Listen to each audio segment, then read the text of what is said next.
Daang sako ng semento ang nahulog mula sa isang truck at kumalat sa kalsada sa Quiapo, Maynila. Nabasa pa ang mga ito sa kasagsagan ng ulan.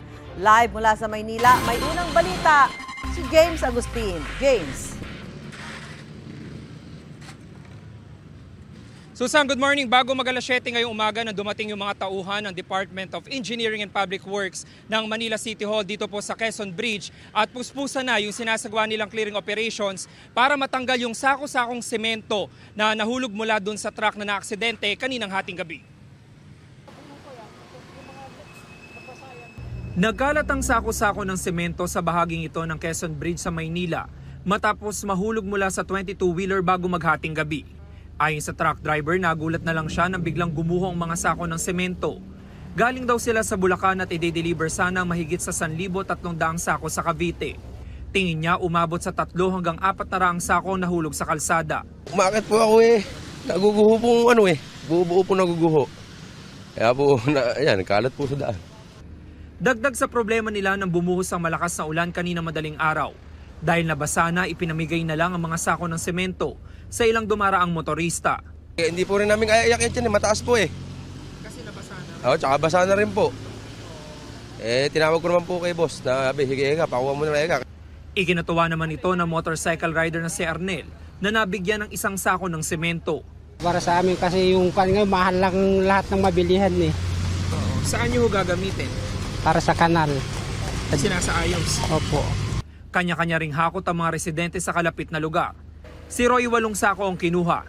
Malaking tulong sa amin to. Kasi? Biyaya na to, simento sayang ilagay na namin doon. Ano gagawin niyo dyan? Latapan namin doon sa mga sirang daanan. Dahil sa aksidente, isang lane lang sa westbound ng Quezon Bridge ang nadaanan ng mga motorista.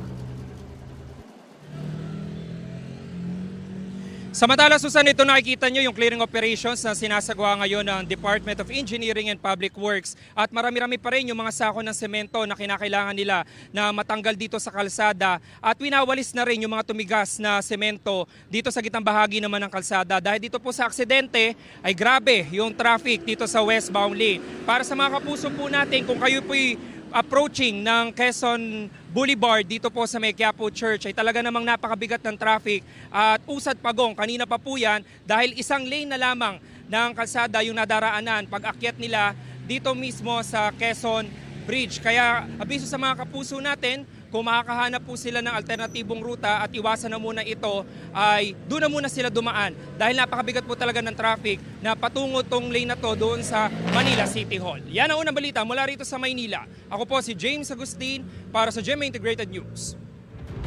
Mga kapuso, para una ka sa mga balita, mag-subscribe sa GMA Integrated News sa YouTube. Sa mga kapuso abroad, subaybayan niyo po kami sa GMA Pinoy TV at sa www.gmanews.tv.